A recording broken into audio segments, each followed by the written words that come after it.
The winning paradigm is coming from a place that I have already won, and now I am only unfolding that victory.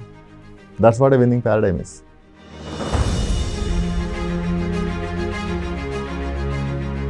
And what are the rules to unfold that accomplishment, that victory?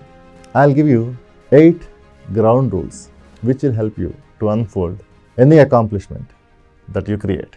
Number 1, be creative. What is being creative? Being creative is creating something, right?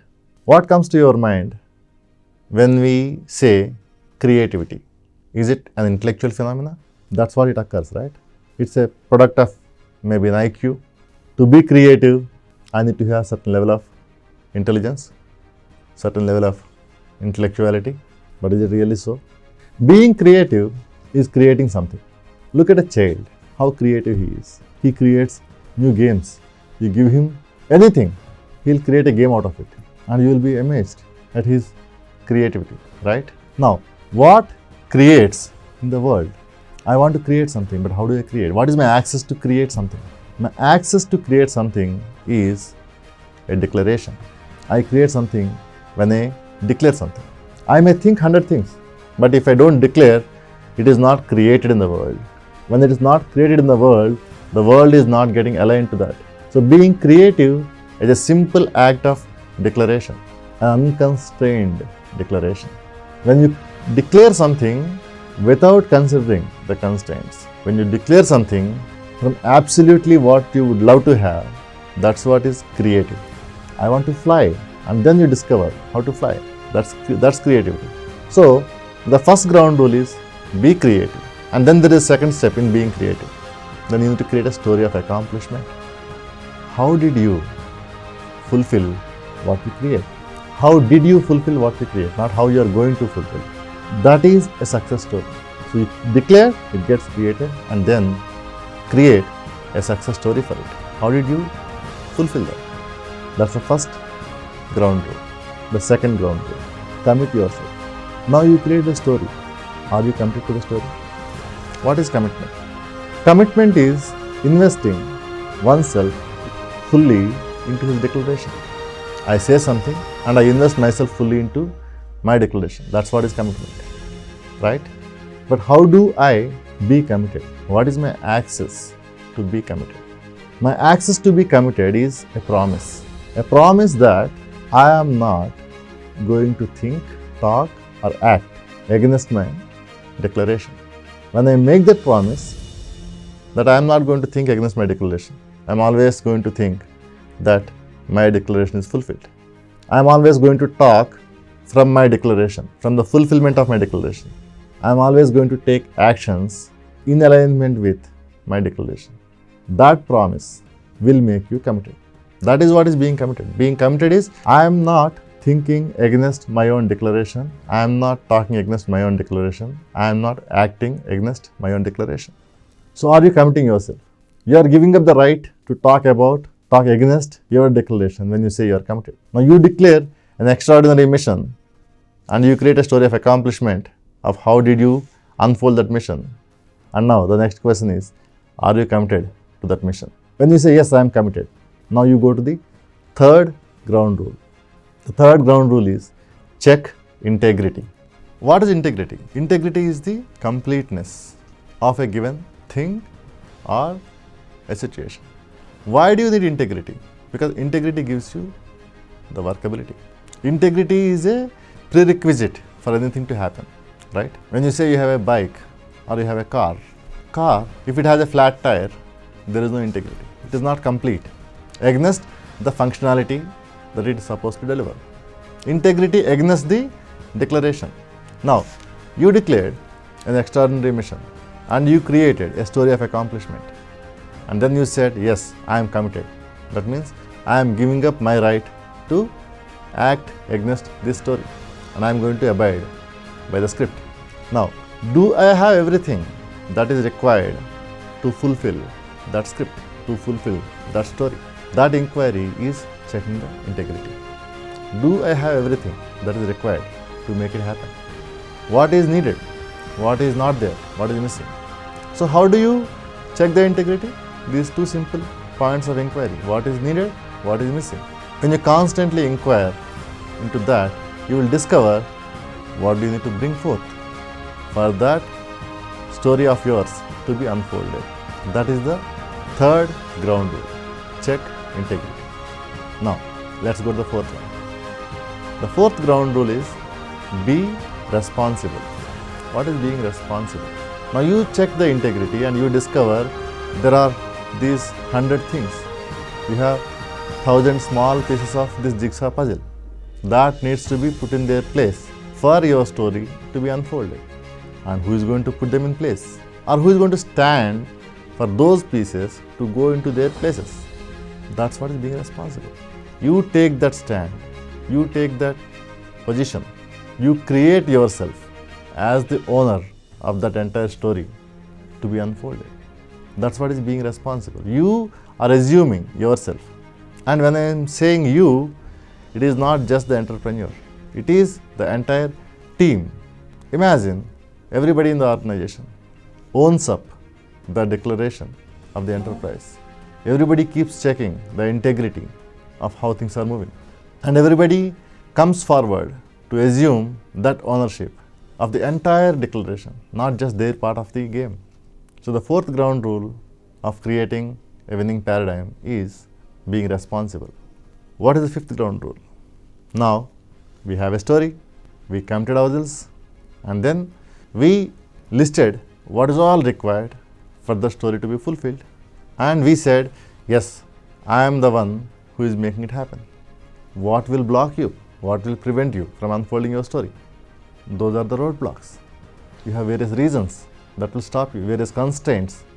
And how do you go beyond those constraints? If you are stopped by the constraints, will your story be fulfilled? So the fifth ground rule is be indomitable, be unstoppable, right? Without being indomitable, we cannot fulfill our declaration.